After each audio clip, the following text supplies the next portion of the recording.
What's up, guys? Welcome to Roma Theory. I am joined by a lot of my dear friends today. We will be chatting all about Roma in the weekly episode of this new format, The Talk. Of course, you guys know Francesco and Rui. They were our guests last week. Today, we're joined by Chris and Daci, who are new to this talk. Do you guys want to introduce yourselves? Just a quick, brief introduction. I can go ahead. Hello to everyone. Thank you for inviting me, Simon. Second time I'm on your channel as a guest, so just very nice to be here, and I'm looking forward to talk with you guys. Nice, mate. Looking forward to it too.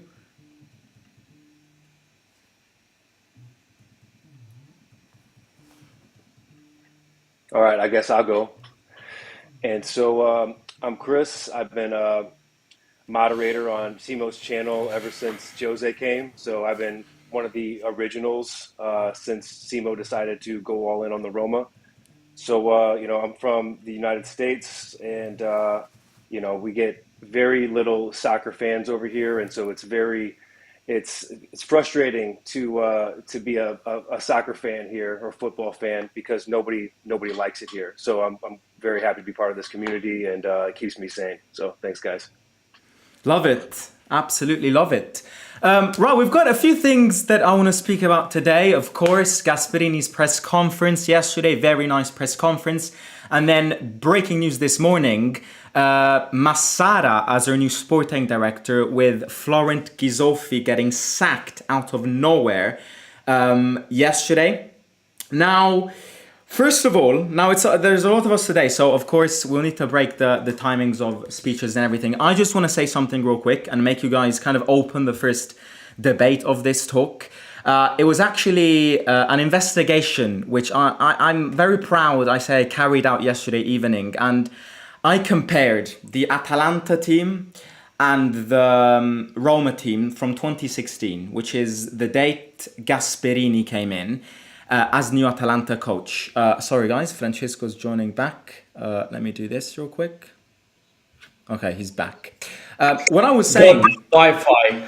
Don't worry, mate, don't worry. What I was saying is 2016, Gasperini comes in at Atalanta, starts a winning cycle, gets in the Champions League 5 times, wins a Europa League, and plays 2 Coppa Italia finals. Now on the other side, you've got Roma. And you get them from 2016, and from 2016 to 2025, you have Spalletti, Di Francesco, Ranieri, Fonseca, Mourinho, De Rossi, Juric, Ranieri again, and Gasperini. We've changed so many managers, and the best that we got in these 9 years was 2 Champions League qualifications and a Conference League win. I want to ask you guys, are managers really the problem at our football club? And can this arrival of Gasperini be a new breaker of this pattern, I would say? And that's what I want you guys to kind of... What do you think? Because it can't be normal that we've changed 9 managers in 9 years, basically. And Atalanta have only sticked with 1 and have gotten better results than us. Who wants to start? I can start if everybody's fine with it. Okay, first of all, I think it's gonna be. I accept Ranieri. I think none of the managers we've had were really like you would put your hand in it, and then this is a Roma squad, and you would be like guaranteed they're gonna 100% win. Like, in my opinion, with Gasperini, to be honest, we're excited, and I'm excited, to be honest. But every time, whenever he managed a big team before Atalanta, it kind of blew up in his face. But these 9 years were long. He had an amazing journey, and that's why we have this amazing future in front of us. That's what we think, at least. So if you ask about managers or is it players, I always put my hand on players. Always. That's what I always try to do. It's the people who get there and who do this. Sometimes managers are sacked because of the certain mistake of the player that in a certain game. So a manager cannot change that. You know what I'm saying? So my main focus is always players. When you say from 2016, like El Shaarawy, bro, we could start there. Like he was on Totti's farewell. So will some players, when it's like multiple years go on, and they have nothing else but the Conference League to show on, you gotta change it. It's like it's not even hate on it. It's not even having some kind of agenda. I will have the same agenda for everyone, even Dybala. When certain years go by, 3, 4, 5 years, and you have nothing to show for it, the squad has to rotate. This is my opinion. Yeah. Thank you. Yeah, it's a fair point. I want to add I'll that go. I, I'll go I, on. I personally think that, if you're changing coaches too much and you want to kind of change the squad based on them, but you don't have the budget to do so, then you kind of have this mixed bag of players with no balance and not directed towards the same style of play. Nice underwear, Francesco. Well done, bud. Uh, but anyway, dude's doing this shit in his underwear. But anyway, and so no, but see, think about this. Like, I kind of have the same overall critique of our last, say, 9 years, as I do of Ghisolfi. Okay, is we overspend for mediocre players, and we have an imbalance of our squad. So I know I'm getting ahead of ourselves with the topics here, but I think that's the number one thing is that we're always strong in one aspect and then have a weak link. And I think part of that has to do with us bouncing around from managers, having different styles, and never really, like we keep talking about a project. There is no project here, and there hasn't been. And so I think that's one of the main issues is that you can never go and actually get on a good footing and go forward with a good strategy. I mean, think about changing generals in the middle of a war. And every single one has a different idea about how it should be fought. But that's all I got to say about it. Yeah, I agree with the long-term project. I mean, like you look at the whole Mourinho era, and you look at how, we won a trophy, we picked up some good form, and then as soon as we started to dip, it was kind of like panic mode, and we've got to change it up straight away. Now, when Gasperini has gone through blips, because we know he goes through them sort of blips, especially in, the start of the year, he always tends to. They stick with him and they don't panic, and they know that we've got to stick with this guy, because if we start changing things now, then the whole thing goes to pot. Do you know what I mean? So, and then you see it with De Rossi. I mean, we panicked straight away with that. We had a bad start to the season after extending his contract, and we panicked and we got rid of him. And it's almost like, they're so impatient with this, and they're like, right, we just got to make sure we don't lose practically, and we get off to, and we stay on a straight line. It's all right to dip down, because that's a learning curve for any team, and that's when a manager really gets to know his team and knows who shows up in them games, etc. So we've just got to stick it out, especially with Gasperini. Like, we've got to have faith in him for a long period of time, no matter how well this season goes. Obviously, if we have an absolutely awful season, then, fair enough. But, if we start to have a bad spell at games, we've got to understand that's just the nature of the beast, especially in your first season. And we're not trusting in our managers, I think. So, Fra, do you want to add something? How do I sound? Is it fine? Because we have some Wi-Fi issues down here It's on the fine. island. Audio's fine. You're just a bit lagged, but no problem. Oh, Like, genuinely. okay. I'd like to apologize for the underwear Don't- incident. Don't worry. I left you guys halfway, but you were talking about a project, about Roma's project. Am I right? Yeah, we said like, All right.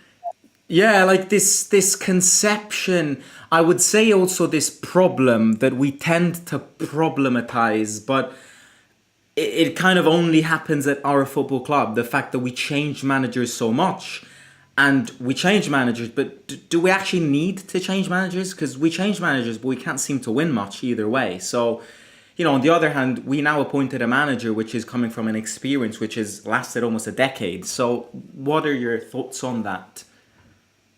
I mean, personally, from all the time I've been supporting the club, it's always felt ever since, okay, Rudy Garcia had his own era and we got Spalletti. It's like I put them in the same era, but ever since that, it's always felt like every year and a half, we're back to year zero. It's always year zero because this year will be like, try another year, and then the next year we're going to go immediately to compete. But we're always stuck in the year zero year.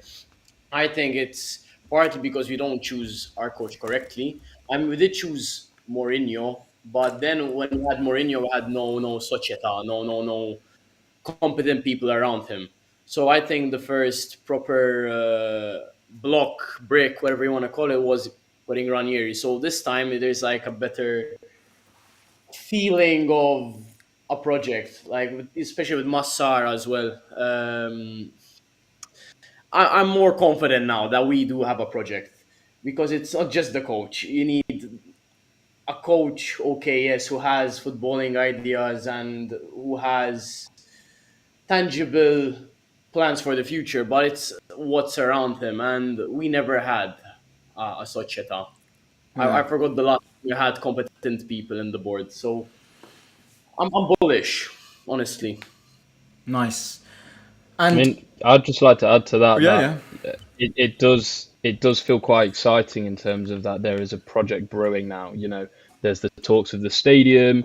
Obviously, we've changed the logo. We've got an experienced big name manager. We've tried it all. We've tried the young blood. We've tried bringing in the Rossi, legend of the club, who knows the club off by heart. We've tried to bring in the big star names like Mourinho, and nothing's worked. And it seems like now we've got the exact manager that works for Roma, um, and it just seems that there is something brewing, and it almost us get doing really well in European football, but just not having that you know ability to win the Europa League per se. But it feels like we're literally just about to hit that point, whether it's this And we season, can whether never it's in hit 2 seasons. it. Yeah, yeah, exactly. So it feels like we're about to hit that point where we're going to break through eventually. We've got someone who's won it, and we've got someone who gets Champions League. We're always, we haven't got Champions League in years. It seems like now we're putting the foundations together to create something that is going to be a long-term project, and it's going to be a very successful one. I don't know. It just feels very exciting now. The whole around the club. It just and Ranieri brought us to that base. Right, look, we're going to start from fresh. We're not going to bring in many players in. We're just going to get the fundamentals right.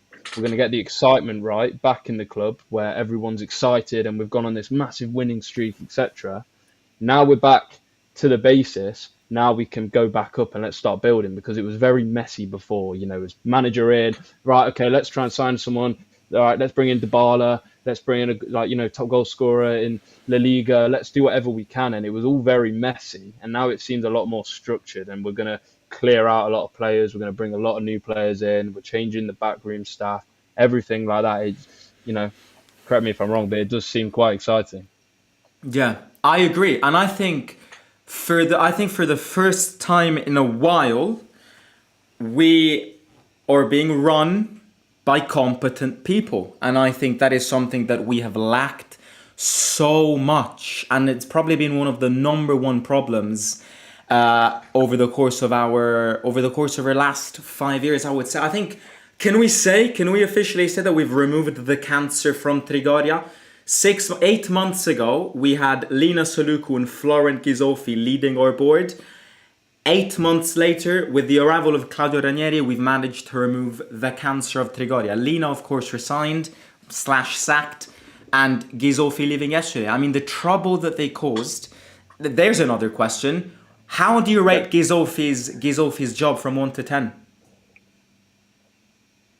well, that first off, that assumes that the Freakins aren't the cancer.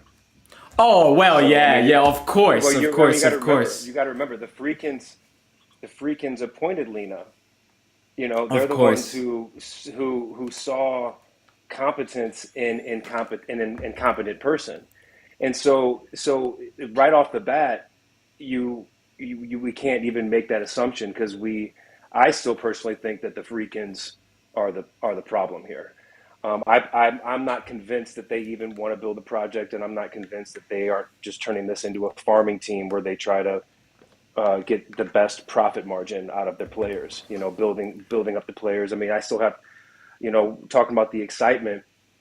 I'd still have to see whether or not we're going to sell Ndika. And so because if we sell Ndika, that tells me everything about what these owners think about the club and a quote unquote project, everything like that. But rolling on to your question about Ghisolfi, I mean, he did awfully in my opinion. I mean, 23 million on the fee, 100 million overall in the summer window. But I mean, who panned out for us? Kone and I guess you could say Dovbyk, Sule, and then Dovbyk did. But Dovbyk, I mean, he underperformed, but he still produced in terms of comparative. Like everybody likes to compare him to Dzeko. He did better than Dzeko. So as far as I'm concerned, in terms of production, in terms of overall production, but other things in terms of wasn't Ghisolfi responsible for appointing Juric? So there's that we have that to judge him on. To be honest with you, I think one of the biggest mistakes, which is probably the reason which made him lose so much respect, at least on my behalf, is the fact that he said nothing, and I mean absolutely nothing, when De Rossi was sacked. Like, we were left stranded reading at those news going, what the hell just happened? I need an explanation. And I think that is what made me lose so much respect. Well, part of me thinks that he was part of the fight, De Rossi being a strong personality, fighting for what he wants, and then Lena being the person who wants to exert power but not powerful enough. She's just not powerful enough. She didn't have the clout. And I think, this 100% my theory is I think it was Lena Saluku and Ghisolfi on one side, De Rossi yelling down their necks on the other, and they just fired him, And so I think that's one of the reasons, because he was part of the decision for the firing. But again, that's all speculation. But another thing is, I mean, Ranieri had to step in on this Svilar contract. Had he not stepped in and picked up the ball where Ghisolfi was dropping it, we could be seeing Svilar at Milan right now. So I mean, it's beyond. He went above and beyond on the failures and should have been sacked way before. So it was a good decision. So Chris thinks he's a big failure. I mean, Dachi, rate him from 1 to 10. Best transfer hit and worst transfer hit that Ghisolfi did. I mean, in a year, I think it's just average. Like, it's not like amazing. It's not too bad. It's like he was average. I didn't like him because, for me, what Roma is and what Roma should be, I think he was not up to that standard. And then again, I was not that involved in like who's the technical director and things like this. So for me, it doesn't matter that much. As you said yesterday, I'm involved in this right now, but there are clubs with way worse technical directors and overall owners, and they still win shit. Okay, this is all I want to say. So when we talk about this, you gotta still have this reality in your head. There is De Laurentiis in Napoli. I don't know a worse like they still won. You know what I'm saying? So it's still, we have to keep this reality check in ourselves. Anyways, best transfer is definitely Kone, undoubtedly, and worst transfer is Lefebvre. I agree. 35 million for Dobbik for me is not justifiable, not even close. For this season, we say he was not. People criticize him because it's compared from the transfer fee. If his transfer fee was like the same as Kone, like 20 million, the criticizing wouldn't even be there. It's always judged from that. So that's what I'm saying. Best is Kone, and the worst is Lefebvre for sure. That's what I think. Rui, best, worst, rate him from 1 to 10. I rate him solid 5. It was a very average. I mean, one thing I will say is it was the first time in quite a few years I can remember where we've actually gone for the big names. So, for the likes of Dobbik, a lot of like Atletico Madrid were knocking on his door, and he literally he could have gone if he wanted to. I think they were even offering a little bit more than we were, but we went in with the big figures. And it's the same for Sule. I mean, Juve wanted to keep him, and he wanted to come to Roma, but we went in big, and we've never really done that. We've kind of always stepped away from the high bids and the high numbers. You've seen it in so many. We're always linked with players, always been linked with players, and they never come to fruition. So that's one thing I'd say he did. Whether or not he had a little bit more backing from the Free Kings, I don't know. But best sign would be Sule, I think 100%, because he's still young. He's. I mean, obviously, first half of the season he didn't really perform too great, but second half he was amazing, and I think that's what we've got to do at Roma. We've got to stick to these players, and we've got to have faith. And it's the same with Dobvik. I think we will see it this season. I think we're going to see a completely different Dobvik. We've just got to trust in them. We've signed them for a reason. There were teams wanting them for a reason.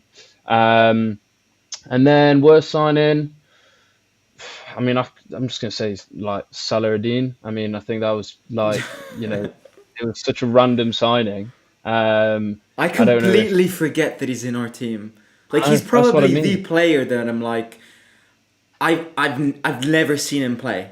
I think he come on for like 10 minutes in the Europa League, and it's like, And we spent quite a lot of money on him as well. that's what I mean. I thought he was gonna, either be an Angelino replacement. Maybe they heard, murmurs of Saudi and then thought, right, well, let's just reinforce, or I mean, we did need to strengthen that position, but we brought Darlin as well, which I think if he stayed with us, it would have been. I think he could have become something great, which we've already seen based on his loan move.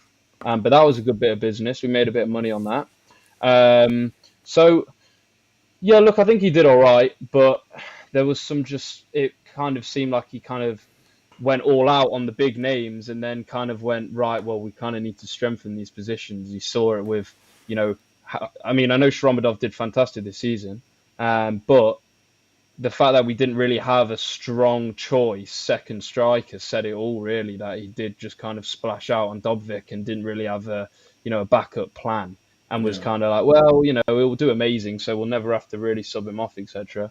And we'll just bring Shromadov on later on. But luckily Shromadov came in clutch this season. Whether he will next season, I think we definitely still need to bring in another striker. So yeah, but I think he did average.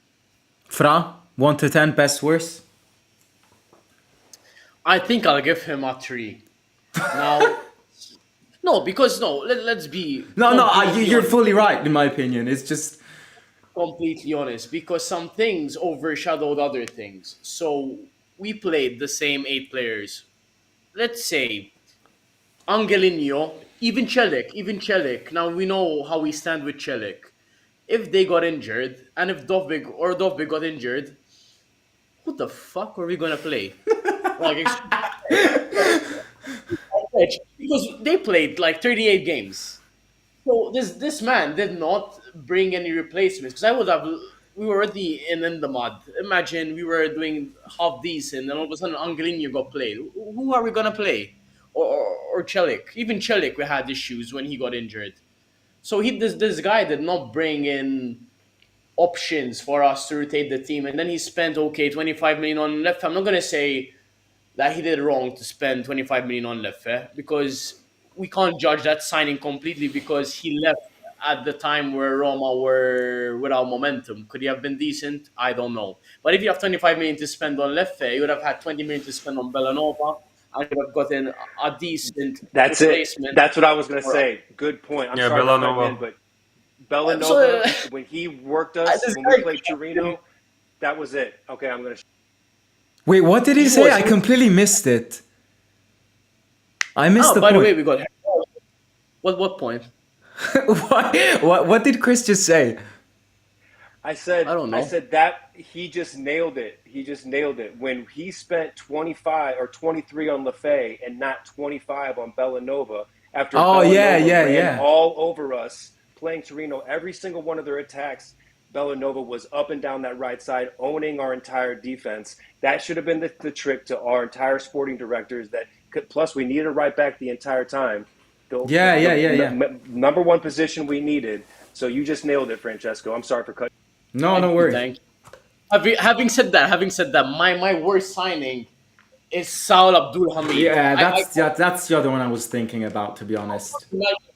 Apart from Hermoso as well, but I can't imagine us playing a serious team and having to play Saul Abdul Hamid because of no options. Like I would rather put Shomorodov at right back than Saul Abdul Hamid. Come on. What the hell is Saul Abdul But to be Hamid? honest with you, I stick with the idea that we got Saud Abdulhamid just for the Saudi sponsorship. Like we probably signed a contract saying you need to get one of our players into the European world of football and shine a positive light on him. Because I'm never in a million years am I believing we woke up a day and De Rossi and Ghisolfi sat down at a table having a coffee. You know what? I think Saud Abdulhamid can solve our problems at the right. There is no way I'm supposed to believe that. So yeah, I agree. Having said that, Saul Abdul Hamid has as many goals as Zalewski with Roma, I think. Or one less, something like that. No, you should be right. I think that's right. Yeah. Yeah, he scored against Braga. I But remember. what that if game. now Gasperini says I like Saud and leaves him because he's fast? That would be crazy. Nah. Still fix No. him in the squad. I think. You guys would. Sorry, Dachi, go. You guys think that's impossible? Because if they're like we don't have money, then what choice does Gasp have? No. I think Gasperini needs physical horses. Saud can be fast. Saud can have a great smile, but he's not a good football player, guys. I mean, let's be real. Like, no disrespect. This is just speaking on a real. We will never. Do you not think- The thing here is, sorry, Rui, just quickly. We will never win something if we present ourselves with Saud Abdulhamid as a right back. That's I'm not attacking him. He's a great lad. On football levels, he's not that good, and we can all agree on Yeah, this. he's not. Yeah. But if But do you not think Gasperini they're needs not seeing physical enough of it? horses, Sorry, do you want to go? if Gasperini needs physical horses, then we need like 20 new players. Yeah, but especially on the flanks, I think he needs physical horses. Yeah. I'd rather You're play right. Missouri. I'd rather play the 19-year-old Yeah. Missouri than and get him because he at least looks like he has a sense of tactics and is not just like you guys said a workhorse with some speed, you know. So and we need somebody who understands the tactics back there. I don't think we've seen enough of him. I mean, I agree with everything you're saying, but to be fair, when he was, I think he started like 3 or 4 games, and he looked good. I mean, he scored, he got assists. You know, he is a workhorse. He's as weak as, you know, a daisy. But I mean, for them last 5-10 minutes of a game, 20 minutes. I mean, he's a player to have. And if them Saudi rumors are true that you're on about Simo, then I didn't see a reason. I mean, we're not going to get loads for him anyway. So I mean, I don't think he would be on too much. And he seems like a positive character to be around the club. So, you know, I don't see why you wouldn't keep him. He's absolutely rapid. I mean, I can see why we did sign him. If the Saudi rumors weren't true, when he was playing in Saudi, he was playing for, you know, one of the bigger teams. He was playing with the likes of Neymar, etc. So it's a big name to bring in. It's a lot more eyes on the club from Saudi. He was their captain, I believe. So, you know, I feel like he maybe needs to just have a little bit more of a chance, because when I think he did take his chance, but obviously then Salamaker's come back from his injury and kind of took that spot straight away. So yeah, I'd keep him, but obviously I wouldn't start him. I think he's a great person to have around the club, and I think there's a lot of benefits that come with it. So. I mean, yeah, that's another point. Right, of course, Ghisolfi gone, Massara coming in. Big difference being, finally, we have an Italian sporting director. We've been lacking somebody who knows about Italian ball, about Italian tactics, about Italian youth setups. I'm very happy with the Massara appointment. He used to play at Roma. Sorry, not play. He's not a football player. He used to work at Roma before. Worked with Ranieri as well. I'm happy, guys. I'm happy. I think in the space of 8 months, we have completely revamped our Trigoria setup. We're now heading into a season with a big trio: Gasperini, Ranieri, and Massara. Italian people who know Italian football. Hopefully, it's a positive. But yeah, that's of course that's the news coming in today from Gianluca Di Marzio signing the contract tomorrow, which is probably why we've been a bit delayed when it comes to transfers these past couple of hours. Of course, then we can move on to the press conference. I just want to ask you guys one more thing. New sporting director, of course, means re-updating the list. Gasperini communicating his wishes to him. I know I asked this to Rui and Francisco last week. What is one player you think is in Gasperini's wish list that he will present to Frederic Massara whenever he becomes officially your sporting director? Now, I remember Rui said Scamacca and Francisco said Pasalic. Chris Daichi? Wait, Pasalic. I said it's a rumor. Because I didn't give you a Oh, player. yeah, you're right. Who do you guys think? One player who you think is in that list? One position that you think needs to be covered this summer? I'd say definitely Faisal, if I'm pronouncing correctly. Sorry for cutting you off. It's all good. It's all Most good. definitely. If it's one player, it's him. Plus, if we sell good, it's possible. 35 million for him, it's possible. So that's the best. Yeah, I think it's going to be right back. I've been saying it for 3 years. If we keep Angelino on the left, as good as he is, running back and forth, tracking back, making those runs, he is a workhorse. As small as he is, I love him at that position. And so I think to balance that out, we need a good right back. And I always say Bellanova. I've been saying it, but I think he's probably too expensive for our liking. And Atalanta, it doesn't seem like they would want to give him up. So I would I really add don't there. have a name. Sorry, I would add there that the only if it's one big name, but it's only a right back. It wants like you need a player which adapts his intensity. And let's say you have Sule and Dybala in your best lineup, and Dybala obviously what happens? He gets injured, right? And then what you do? Like you do have this new right back. Not that I'm going against we need your right back. You're completely correct, but I think the first and he on his like wish list and dream list should be our Lookman, as I've said many times in our forum, because that is the guy that translates your game. Like you have Sule, which is a good player already. You have Dobik, like wasn't all that amazing, but he can do something, right? And then you need somebody when Dybala gets injured.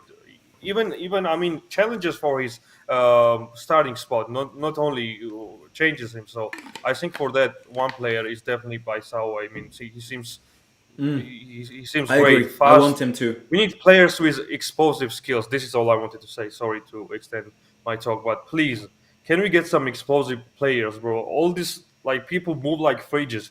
I'm tired, bro. All these years, can we get some explosive players, please? Like people who get the ball and the defender thinks like, oh, I'm in danger. No, not okay. Keeping the ball and back pass. Okay, that's what I wanted to say. Sorry. So you're talking about having Lookman play opposite Dybala up top on the left, right? Whoever Yeah, said exactly. Lookman. Yeah. Okay, yeah. No, 100%. If I'm not saying right back just because I'm a broken record, that's definitely the position we need to fill because that's the weakest. And I mean, El Shah and Pellegrini being there haven't been really making the cut, or Pizzili or whoever's playing that attacking mid position is just it's definitely a weak spot, or at least it's too mediocre to so we have a completely imbalanced attack. Everything's always happening on the right. So yeah, 100%. I agree with that. Yep. I'd say just real quick, I just thought of someone who would fit that right back role brilliantly and probably wouldn't cost too much. And I'm going to absolutely butcher his name, but it's that lad from Verona, to chat to, I think his name is the guy from Chachua. Cameroon. Yeah, Tua. Chatron. I mean, I I like the look of him, and I think the way that Verona plays, the formation wise, I think he does sit on that right hand side with the back three. I think he plays as that right wing back. I think he's fast. I think he's physical as well. And obviously, I haven't heard any rumors for him going anywhere else. So I mean, look, if Roma are watching this, I mean, I don't know if these boys agree, but I mean, I think he's 20. I think he's only early 20s as well. So in my eyes, I mean, he's playing for a lower league team but he's also getting, a decent amount of assists, and he's physical. So I don't know. It was just a name I thought of, to be honest. I remember watching him and I thought, he could be a decent player. So I don't know if any of you have watched him or whatnot, but To be honest with you, I don't watch many Verona games. Verona's probably the team which makes me fall asleep the most. I would love for Verona to get relegated. I'm praying that this is the season they do. But I know him, and he is an interesting player. I'll be honest with you. You know who's very much on my wish list as a fullback? It's Del Prato from Parma.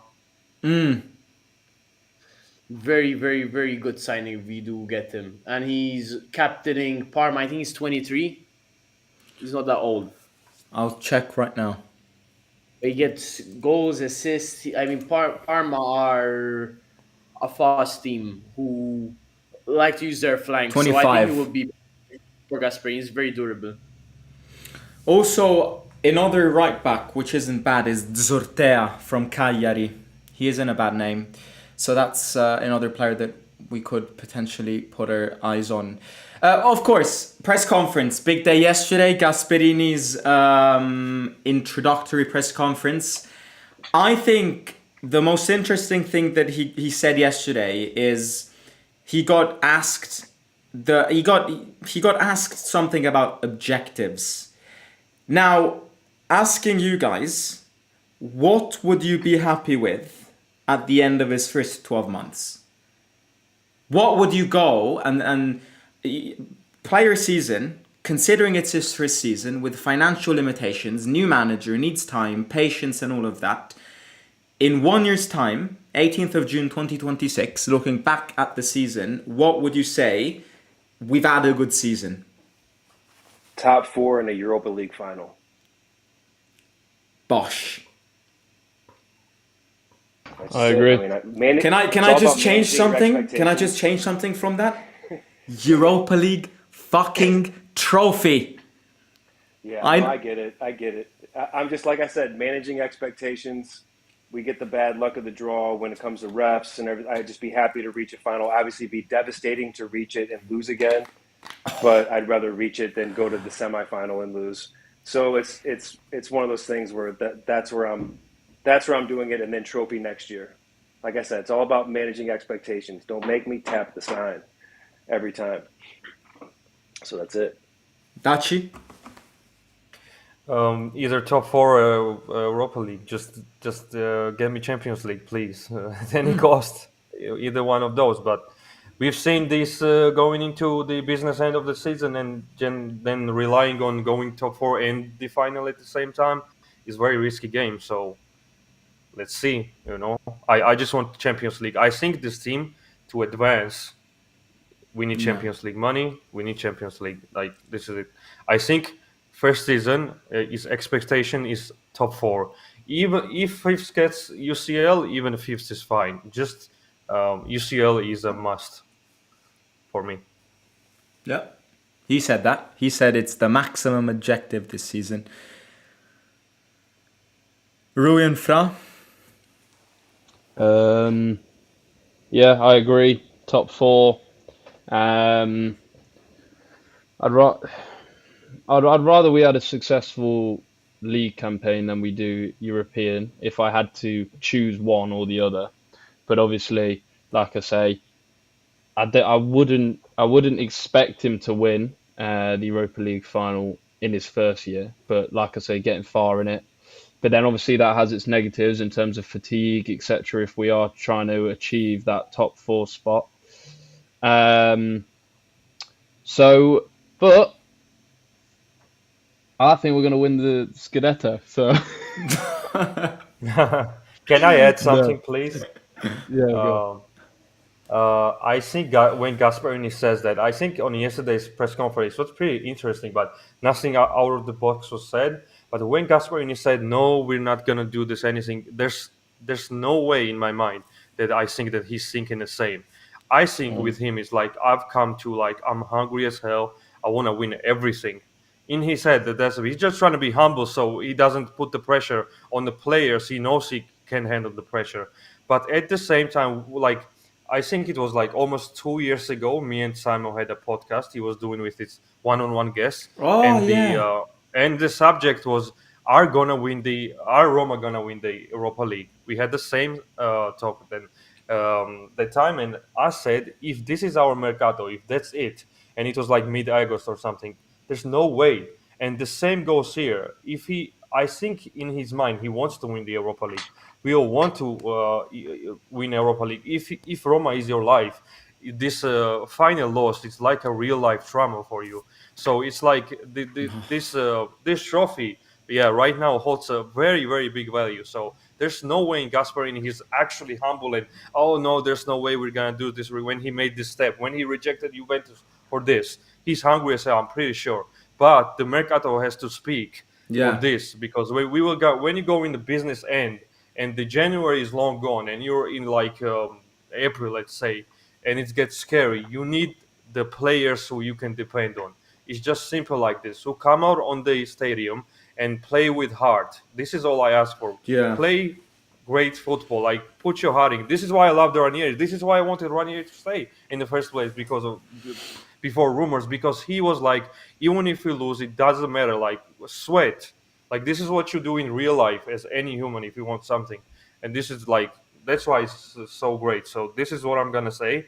This Mercato is gonna decide for me everything. If the next season, sorry, I extended my talk again, we're gonna go in another season with El Sharawi, Celik, Cristante, Pellegrini, Paredes, all these players. You know you cannot depend on. Like they're not horrible, but it's like time is up.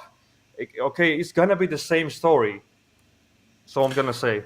I'm just gonna add something and then I'll let Fra talk because it links well to what Daci just said. Can I just say another reason we need to win the Europa League this season? Not remove all the nostalgia, traumas, nightmares, everything, and that is the number one thing why we need to win it. But realistically speaking, let's be optimistic and say that with Gasperini, with Ranieri, we're starting a project and we're gonna move forward, okay? And all of a sudden, we will improve. The reason we have to win it this season is because if we do improve, realistically speaking, this is the last time that we will play in the Europa League in a very long while, hopefully. Because if we're in the Europa League next season, it's not a positive season. So we qualified in the Europa League with a miracle. I'm so happy we did. Miracle, Claudio did a miracle. We're in the Europa League. We win this and we move forward. Because if we're in the Europa League next season again, then you know that we haven't had a positive season. This is the last call, I'm telling you. This is the last call to be in it and to lift it. And I'll let Fra speak on that. Thank you. Obviously, depending who we buy, let's assume we have a competent team. Not doesn't have to be special, but a competent team. For me, I mean, obviously, I would like to say top four is all I would accept, or the Europa League final, or the trophy. To be honest, as much as that would be nice, I'm gonna go a bit more micro here. I want to see a Roma which has balls, who goes with direct encounter, doesn't give a shit if it's playing against Inter away or against Napoli at home. Well, doesn't matter. We need to go out and play. Another thing, Coppa Italia. We have snubbed it for so many years. And it's like Coppa Italia for us is something which you don't want to be in, considering after you pass the quarter-final, you're in the semi-final and you have to play two legs against a direct encounter, big team. I just want to see Roma have balls. And obviously, yes, it would be nice to actually get top four and call it a day. But yeah, I don't want to stop the Coppa Italia this time because even for the morale, lifting a Coppa Italia is fantastic. You have that little badge, then the next year, and we can buy our pretty little kit for the And remember, Centurion. if we win the Coppa Italia, it's our 10th one. So it's aesthetically cool on that side as well. Yes, yes. I hope we don't do the star. I'm not gonna lie to you because the Juve fans in Malta will mock the hell out of me because they have like their gold stars because of their league titles. They'll say, "Oh, your little silver star." Fuck them. But A anyway, star is a star, so. I just yeah, I yeah, just yeah. need to I just need to ask this question because I'm obsessed with this question, and then we can move on to another thing. And it's coming from the chat. Mark Roberts says, "I agree. I would be happy to sacrifice the Europa League to push for top four." Now I will spin this question and go and ask you guys quick yes or no question. So you don't need to explain, just yes or no. Would you prefer getting fourth, so Champions League confirmed, or the possibility of playing a Europa League final, but with a 50-50 chance that you win or lose? So that if you win, not only do you get Champions League, but you also lift that damn trophy. But if you lose, you're in hell once again. Yes or no? Would you, actually not yes or no, top four or chance to play another Europa League final? Europa League final. Agreed. Because again, No. with this team, I'm sorry, but with this team, what are you going to do? You're going to make top four, and you're going to go into the league phase of Champions League next year and do mediocre at best, and possibly get knocked out because we have no squad depth and we have no ability to compete at that level. Maybe in a couple years, but as far as I'm concerned, like I'd much rather lift a trophy than go get knocked out of the league phase of UCL the next year. And then plus you But can why take that are money. I know we? and you could Sorry, take the go. money that I know you get more money from entering Champions League and doing mediocre, whatever. But again, you if you get kicked out, where's the glory in that? And so as far as I'm concerned, you lift the trophy, you get UCL the next year anyway. Yeah, I So agree. Okay, but why are we negative that this team, which has Sule and Dika, Svilar, Kone, the people we like, plus this market and plus another market, which will be a Champions League, will perform badly in league phase? Because for me, there's no way you put the squad together dude, we and can't the squad perform well doesn't in league phase doesn't in reach. Europa. Look at what we do in Europa. Now, yes, Jose, now. De Rossi, we play like shit in the league phase no matter what. If we do it at the top level, we suck. And so that's what I'm Yeah, saying that is was managing before. expectations with the team that we have. And again, you've been making many assumptions that we are actually going to have good transfer windows. I don't think we're going to have as good a transfer windows as you guys think we are. So I'm saying that if one thing is in the bag, you have a Europa League final in the bag versus possibly making it to the knockout rounds in UCL. And again, if you sacrifice 1 year, it pushes it back. You lift a major trophy, and you're in UCL the next year with an even better squad that can actually compete. Because you have Yes, because Chris, then you but you have don't two have summer Europa transfers. League in the bag. It's 50-50 chance. So you're Yeah, risking but not the whole. that's the question. Because of course, if the question is top four guaranteed or trophy guaranteed, then you'd go trophy because it also guarantees Oh, trophy Champions League. guaranteed for sure, yeah, if it's guaranteed. Yeah, but But I it's mean, 50-50. You're risking another void like what happened the next year after in Jose Mourinho's next year after. It was a void, guys. Come on, you remember the Jose Genoa crashed loss? out. That's what happened. Jose crashed out. He had a mental breakdown. That's what fucking Yes, happened. we all had. So Yes, yes, so we all had. but no. Same thing. Pellegrini hasn't recovered either. And so, but what I'm saying is, it's like that's just mental weakness. If you're a player and a coach that can't handle a loss like that, then you don't belong at that level to begin with. And and that just was a test, and they both failed. Pellegrini and fucking Jose failed. So as far as I'm concerned, and I know it's a 50-50. I know this is just an opinion or whatever, but I've been a fucking Roma fan for as long as most of you have been alive, and suffering is part of it. Suffering is part of being a Roma fan. Sacrificing is part. This is not like you can't win two things at once. We're not going to win a treble. And so, as far as I'm concerned, I'm thinking long term. And if it means lifting a trophy that was robbed from us and getting that satisfaction, and then coming back the next year and competing at the level that we should be competing at, which is Champions League. It brings it all full circle. It brings us closure in Europa League, and then we move on. So, Rui, top four Right. or risk of winning or losing the Europa League final, but I playing a was I final? was I was gonna just say top four, but that little debate kind of swayed my answer a tad. I mean, yeah, look, if it was guaranteed, I think we'd all say Europa League. Yeah, but yeah, It is just that whole, yeah, it would be great to get that closure and that redemption story, and you know, Gasperini's won it before, and we do it with this team, etc.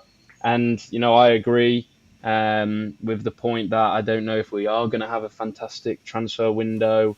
But for me, I'd love to obviously win it. But if I'm being realistic, I would just be happy to get top four, comfortable top four, and then the season after we'll be able to attract more players because we're in the Champions League, and we can really give it a shot. Um, and whether that means we get knocked out early on and we don't even make it to the further stages, and then we go into the Europa League, and then we crush it. You never know. But yeah, I think just for peace and sanity, I think top four. Just let's get back into the Champions League. Let's put our name back up there. Let's bring in some big names. And then that's when the project begins. Because right now, when we struggle, although our biggest selling point, like I said last week, is the fans and the stadium and the city, and who doesn't want to live in Rome and play in the Olimpico and all of this with some of the most passionate fans in the world. We haven't got Champions League football, which is why a lot of teams, players, sorry, don't want to come to Roma because they want to play at a high level. And if yeah. we're not even challenging top four every season, it's not attractive. So I'd just like to get us in top four. Let's get back to where we belong, and then we can start looking at, right, now let's go and see how far we can go with it. Whether that means then we can win the Coppa Italia. I think that's possible this season. But yeah, like I say, it'd be, in an idyllic world, it'd be nice to get top four and also win the Europa League. But if I had to choose, I would say top four. Fra? If I was a realist, I would say, yeah, get top four, forget the Europa League. But the thing is, I like movies, I like drama, I like fantasy, I like looking at the sunset by the sea, smoking cigarettes. I would go for the story and say, let's live that trophy because it's a full circle moment. I want to live that trophy. I want to live another final. There is nothing like living a final. Obviously, I would say though that Gasperini is that type of coach who will make both possible. He'll take us I to the agree, final. I And agree, I agree, but not in his first season. yes, I know it's complicated, but at least the players will be durable. It's gonna be a thing of the past where because you have to play 2 games a week. I will go for the trophy though to keep it short and simple, or as in the chance to play for the trophy. Even But considering then again, I guess you open up another dilemma and go, would you tolerate a construction year? Like, would you, if he says, I need this season to see players, test players, understand who can be part of this long-term project, do you give it to him? Because that's one of the things that probably he required the most at Atalanta, and it's very easy for us fans to go, oh yeah, we can give him that. But then when we start losing games, we'll be more we'll be more pragmatic and go, no, I want to win games, and I can't tolerate him losing so many points. So I guess the spin to this is, speaking about top four is nice, speaking about the Europa League trophy is nice, the Europa League final is amazing, but maybe the other reality here is, what if he needs this season to construct and use this as a testing season? Do we give it to him? Are we ready to say, right, you can have this first season to test? But because realistically speaking, it's very easy for me to go yes, but then when things come into practice and you go to the stadium week in and week out and see your team lose after having spent a fortune on your season ticket, you're like, fuck it, no. So we don't have a choice, Simo. I mean, that's what this is, man. This is what this year is. we have to, again, we have to manage expectations, and so I think that this is exactly what this year is, and to expect anything more of that is delusional. I mean, So what do you think we should I'd expect from the counter it. first season? Sorry. What's that?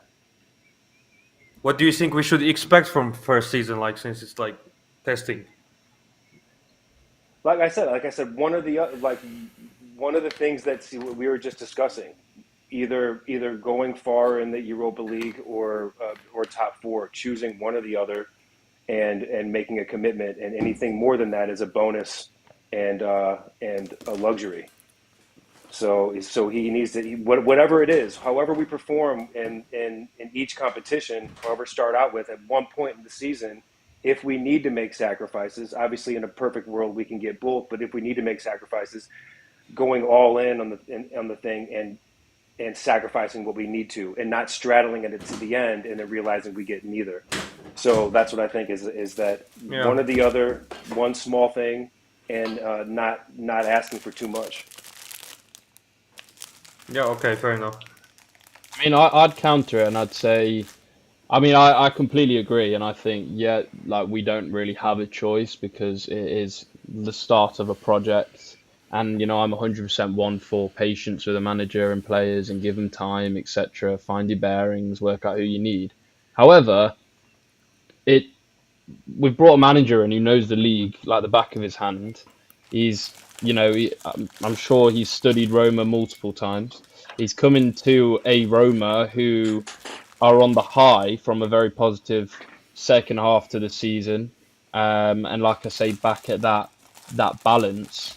And I think now it's his time really to say, right, I want him, I want him, I want him, I want him. I know he's good, I know he's great, I know he fits the way I play, etc. I used to manage him, etc. And then bring in the players he needs that will work around that squad. And with a manager with his sort of experience and know-how, it won't, maybe not straight away, but towards the middle of the season, I think that's when it's okay, right? January, let's say, that's when it's right. I've built a team now, and you've got all of preseason. He's got all these weeks leading up to it now. I think I'm not saying he needs to, but I'm saying I think he will, because I think he just knows the league so well, and he knows his oppositions so well that he knows exactly how to prepare against them. We're not going to see a completely different Gasperini ball. He's going to play the exact same way he probably played with Atalanta, with a couple of subtle changes. It'll take But- time though, because not many players I think can play system on our current team. Well, yeah, but another thing, Rui, go on. I think 100% I agree with you, but it's contingent on us having a good transfer market.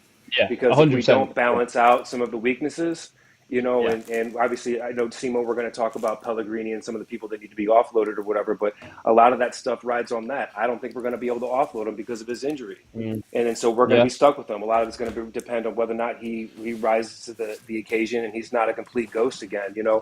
And so the transfer season is 100% crucial on your line of thinking, but I agree. Yeah, that's what I mean. Yeah, that fully supports the point in terms of if he gets the players he needs to fit the blank spaces in that starting 11 that he knows. I don't want him in the team next season, or he's going to be on the bench. I want to bring so and so in, and to fit his model of play, and to fit the way that he plays and that he's played for 9 years. Then I think it's realistic that we will go off to a good start. However, like you say, if he doesn't get the backing, he doesn't get the support, we don't have the funds to be able to provide what he wants, then you're looking at the opposite. However, I don't think he would have come to Roma if he didn't think that he would get the support he needed. Obviously, Ranieri being in place is a massive, massive part. And also, he'd have definitely asked about financially, how much are we looking to spend?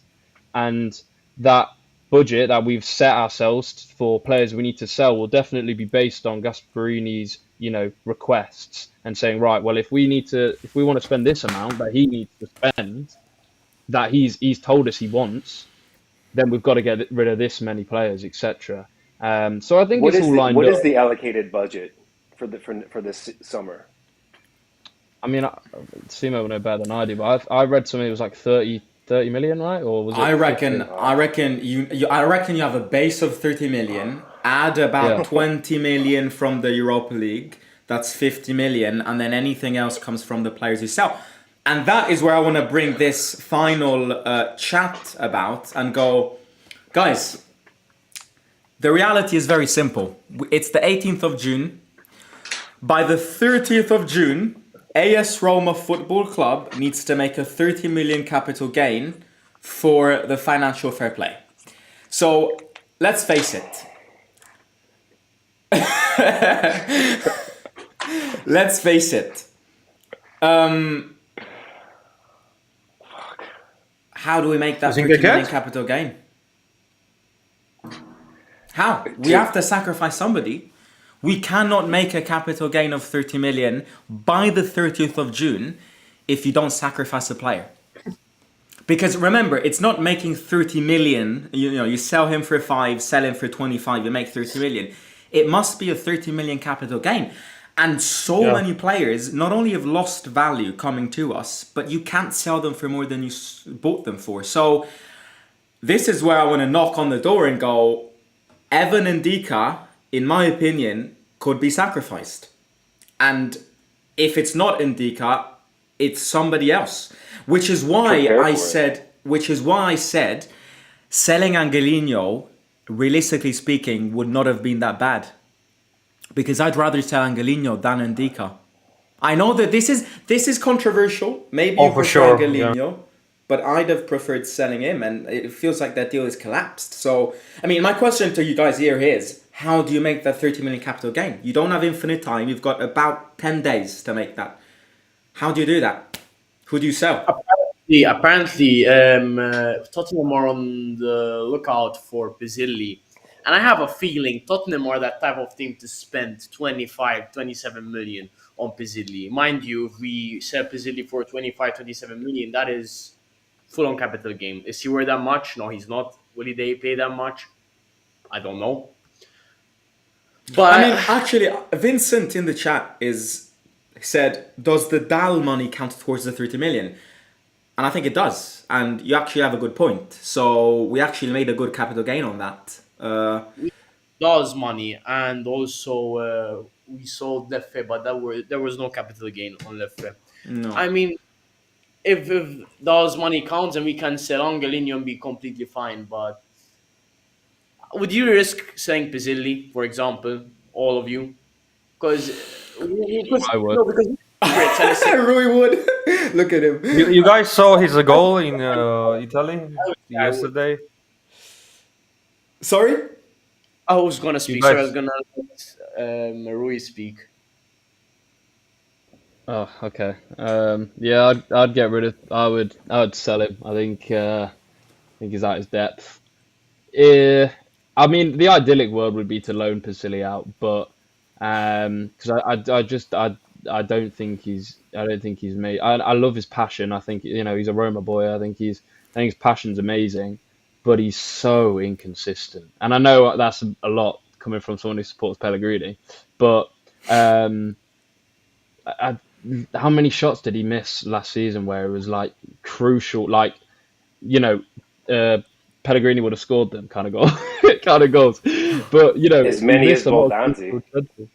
Yeah, exactly. Yeah, Baldanzi's another player.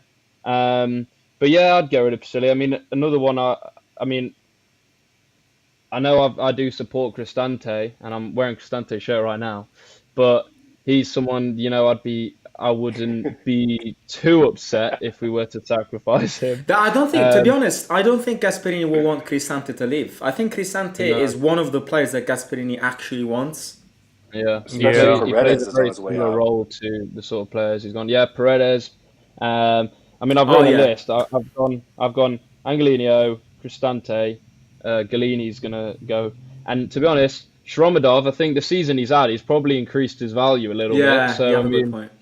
I'd sell him. Pizzilli, and then I was gonna ask you a question. You know how we spoke last week about how Bove can't play in Serie A? Mm-hmm.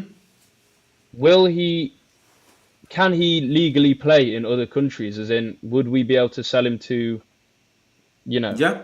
I think England Saudi doesn't Arabia. have that rule. Yeah, he can. The Yeah, issue is, I'm not sure if he wants to. And yeah. I reckon if he does want to get back into football, it's not going to be close to this season. I think it'll take a lot of time for him to decide. Okay. It's definitely not this season. So That would be an interesting one because I think you'd get a decent amount for him. And obviously What about we have Tammy? I to. mean, do we even know that Tammy wants to stay Oh since yeah, we completely oh destroyed yeah, him at Tammy. Roma? wow, I forgot about So what Tammy. can we get for Tammy? You know, I mean, again, like I'm not saying that we should sell him. A lot of people like him But potentially for Gasperini's system, but he doesn't. We don't even know if he wants to stay here, considering nah, he the doesn't. fans whistled at him, and he doesn't have the confidence here. And so, what can we get for Tammy? My only 20? issue with Tammy here is, do you guys remember how much we spent to sign him? Was it 40? Was it less? But spent capital gain is 38? like you have 38 sounds. to decrease the what's it called? I don't know the 40, English word. You have 40 to million euros. yeah, it 42. was 40. Yeah. So, I mean, it's impossible to make a capital gain. No team will spend No, 41 no, it's million. counted differently. That's what I'm saying. When the Oh. time goes, it's getting decreased by the contract. Ah. I don't know how Yeah, to it's it's the amortization. accounting thing. It get decreased. So if let's say his price now by his contract is 20 million right now, his actual value, which was decreased from 40 to time, then time goes and 20. And if we sell him by 25, that's still plus 5. If I explain myself correctly. But we have Yeah. some players, to be honest, since it's since I'll pretty much say it. Zalewski 7 million. That's all plus because Oh that's yeah. Oh yeah. Primavera So for I mean, if you Primavera. look at it, I thought Uh, we were going to be in a more dramatic then you have situation. Dahl in plus. Then you have Hermoso. You got him for free. So if you sell him for 5 cents, it's still 5 cents on plus. So yeah, I think you can. And then if I mean, I would say Cristante, but I don't think Cristante is gonna go because Gasperini will look at the FFP and he's not gonna be like, okay, I'm not gonna let him go when the squad is already like we have limited market. At least this is the guy that I at least know. So I mean we can make capital gain, but I think this is why was Ghisolfi let go pretty much because they had some disagreements probably. But I think we can make up. But why are we not saying about Angelino again after the World Cup, Club World Cup? Because they could be Oh yeah. negotiations going on again after the Club World Cup. So that could be, and maybe I mean, even My taking without it, a, we could go up to 30. I was just gonna say, sorry, I my interrupted you. I was just gonna oh, go say though, ahead, go ahead, go ahead. taking away the actual, capital gain, etc. I mean, there's a lot of players we've actually forgot about, which you've just mentioned, which like you say, Simo, it's less dramatic than it actually than we thought it was. We do need to still have a bit of a clear out, as I think a lot of you have said. We've got a lot of players who have been with us for a long time, and it is kind of the time to replace them, etc. And that's the only way a team progresses. So at the end of the day, we do need, no matter if we get the money from a couple of these players, etc., Angelino, etc.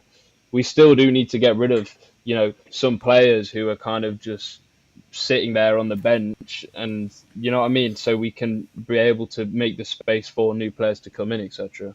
So it's just a point I thought I'd make. Well, my issue with the selling players, we start offloading a lot of our, starters or rotation players is, let's just say, for instance, Cristante, what do we get from 5 to 7 million? Do we find a replacement for him for less cost or equal cost? And is that like, do we want to do the changeover and then roll the dice that the person that we bring on such a low budget is actually going to be a good replacement or a better replacement? Because if that's the case, if it's just a wash, then it's not really worth anything. And if they end up not panning out like so many players do, then we're stuck, with another shit bag because we don't have the transfer budget.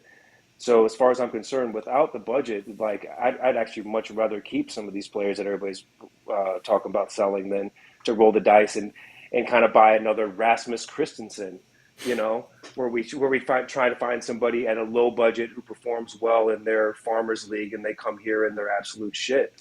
So that's another problem. We have these bullshit 30 million dollar budgets, which goes back to the reason why I don't think UCL is a good is our best goal as of right now, considering how limited we are. But yeah, that's just the caveat to that. What Can if? I just add that we've Yeah, sure. sorry, Simo, we've No, hit no, the no, no. Go, go. 70 minute mark. By the way, it's good. By the way, I think we should read the chat more. Talk with people. Like I'm just gonna say, there would be I'm people down. would be Go more through it right engaged. now. Yeah, yeah, we can go Let's through do it. No, you were saying something. I'm just. Oh you were no, saying no. What I something, was Simo. Go saying on. is more of a. What I was saying is more of a kind of a surreal world question. Gun at your head, you're forced to sell and sacrifice one between Ndika, Kone, and Sule. Who do you sell? In Dika, we always replaced our center backs. Easy. I agree, unfortunately. Do the Salamaker celebration. Yeah, I agree with that. Simo, you say Def- from Kone, definitely Sule, or not Ndika, Kone. of the three? Definitely not Kone. You can't sell Kone. Sule, I think, can massively explode into something special. So I have to say Ndika, but it's a very tough one. Yeah, Yeah, I agree. 100%. I'd just Be say like a whoever new you get the Aldair. most money for. And I'm trying to work out who that would be, to be fair, because it probably It would would probably be Ndika Kone. right now. I think it'd be Oh, do you Kone. reckon? Yeah. Yes.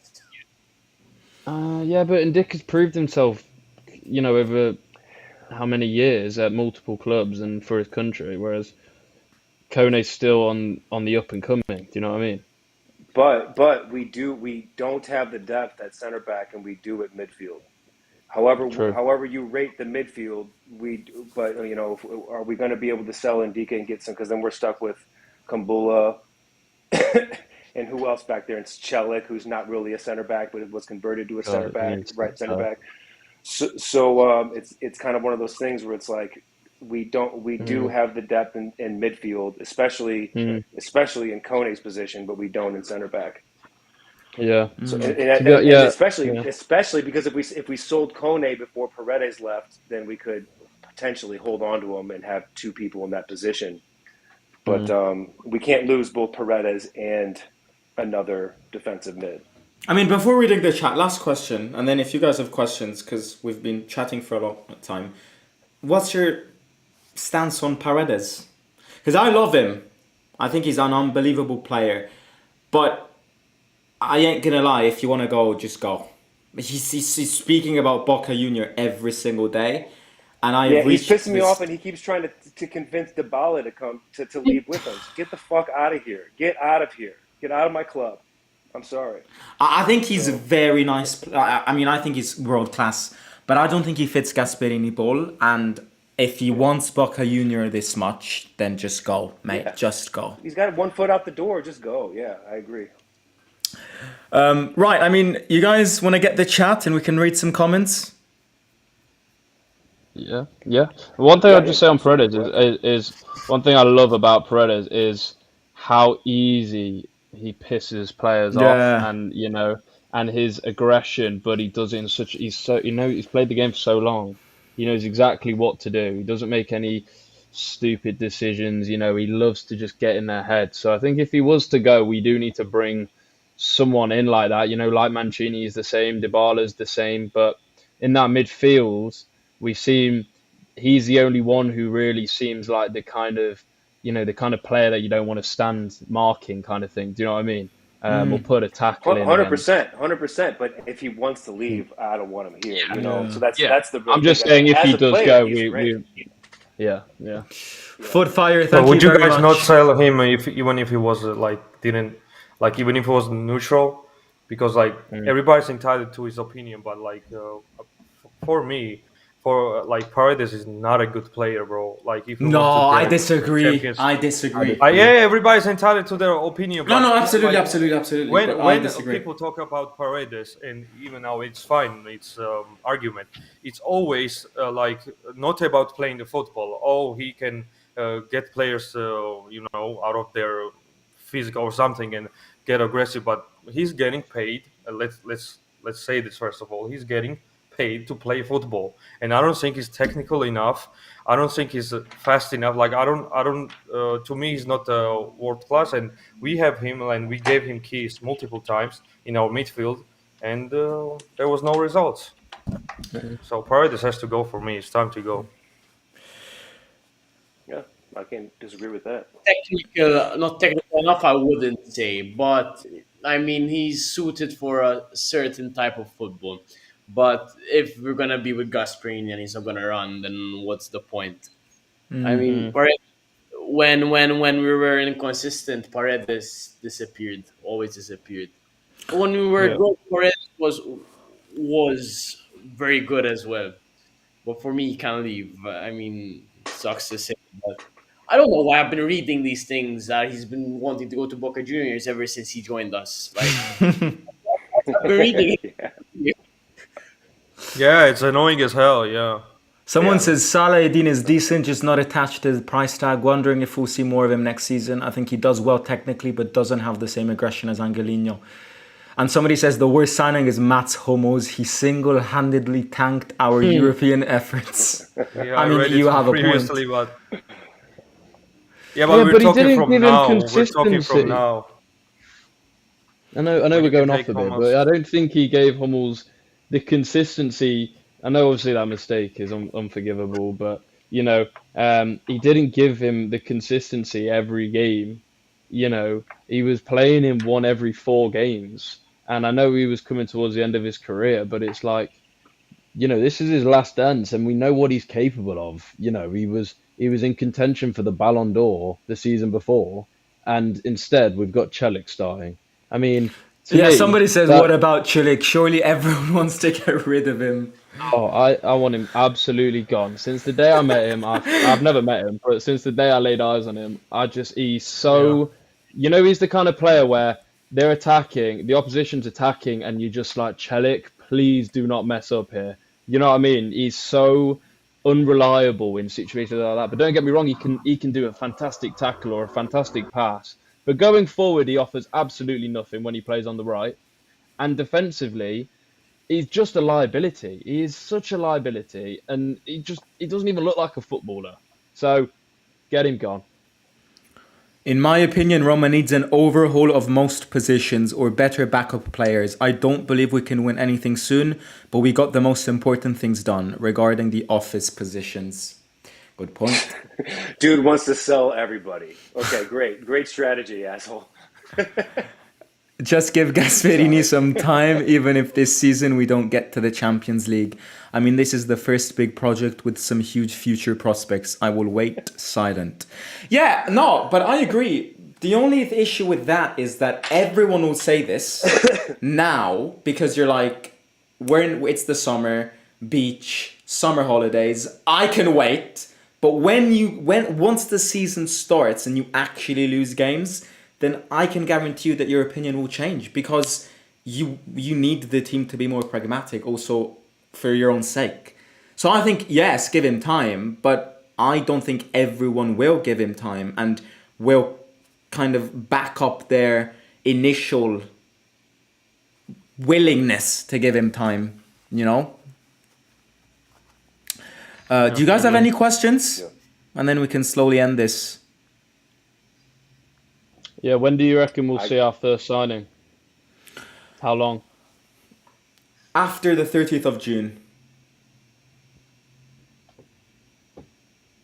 Do you mean July?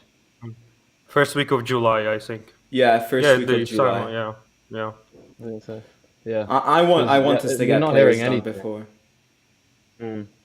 Yeah, but There's I think that's there's also no news. because we changed sporting director. So Very good point. Does everybody And trust the Freakins to actually build a project, or does anybody have confidence in them, or like what's everybody? Is it like a thumbs up, sideways, or down in terms of their trust in them? I low key do. I'm not gonna lie to you. As in, they've done stupid decisions, but at the same time, like they got us. I don't know because our kits or everything, but they really did effort. They got us Adidas. They're trying to build a stadium. They spent money. Maybe okay, they didn't spend it correctly, but I see. I remember when we were at Palotta, Claudio Ranieri. Nice. My only hope is in the hands of this man. Yeah. And the position that they've put him in a very central position, which I love. Sorry, Francesco. It's okay, it's okay. But no, I remember when we were Palotta, it felt like we had an American Lotito. Just a bit better, just a bit better. So I do think the Fredkins are more generous, you know? But they just need to be directed where to put their money because I think, yes, I trust the Fredkins. As in, their idea, not their ideas, their ambitions. Their ideas, I mean, they don't have any ideas. They're Americans who don't understand football. I think the last thing, and then we can end this, is this very interesting comment coming from Giovanni, which I agree on. He says, normally I would be all for giving Gasp time to succeed, but this is the weakest Serie A has been at the top. Juve, Inter, Atalanta should be worse. That's a very good point. I agree. Exactly. If Inter had kept Inzaghi, Napoli, of course, keep Conte, Juventus would have gotten... if Atalanta would have kept Gasperini, I would say that we would not be top four favourites. But I fancy us to get top four. I do. We have chances. And as Giovanni says, this is probably the weakest Serie A has been at the top. Apart from Napoli, who, at time of speaking, are playing a different game. We need to give it our best. Agreed. I'll make the statement right now that we win the league. And then we'll come back to this. Let's just... we need to do this. Hey, go on. If we win the league, what do we all do? Yes. Has to be matching, huh?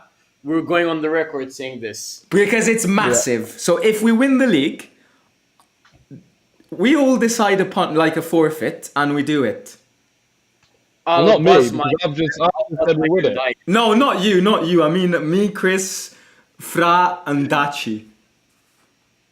What do we do? Okay, you guys, we'll think of something because. Yeah.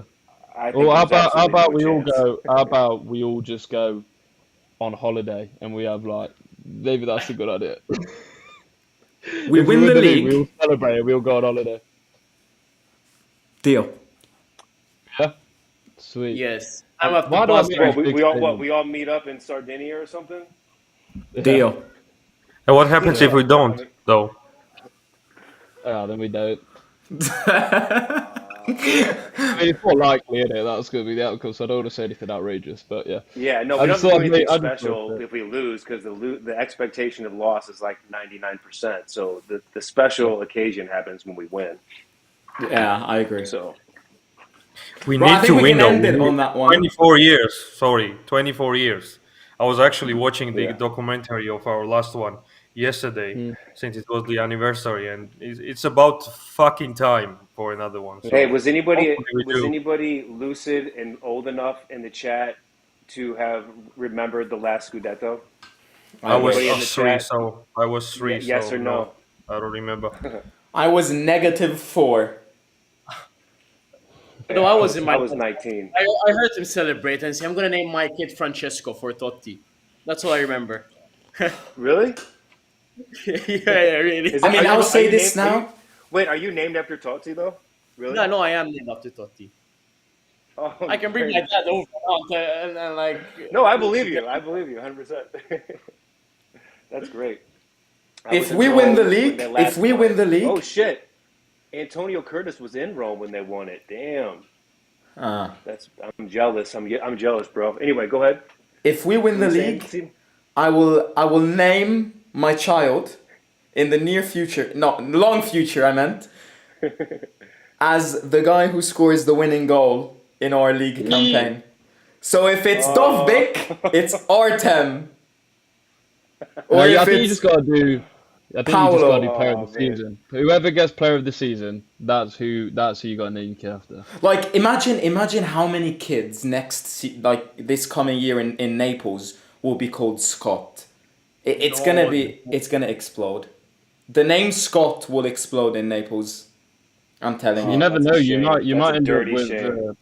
you might end up with a kid called Abdul. You never know. So Yeah, yeah, sold. yeah. Be careful. Right, guys, we can end this. It's been long. It was fun. Thank you, everyone, for tuning in. Hit the like, subscribe, and we will catch you next week. Love you. Bye bye. All right, good stuff, guys. See you.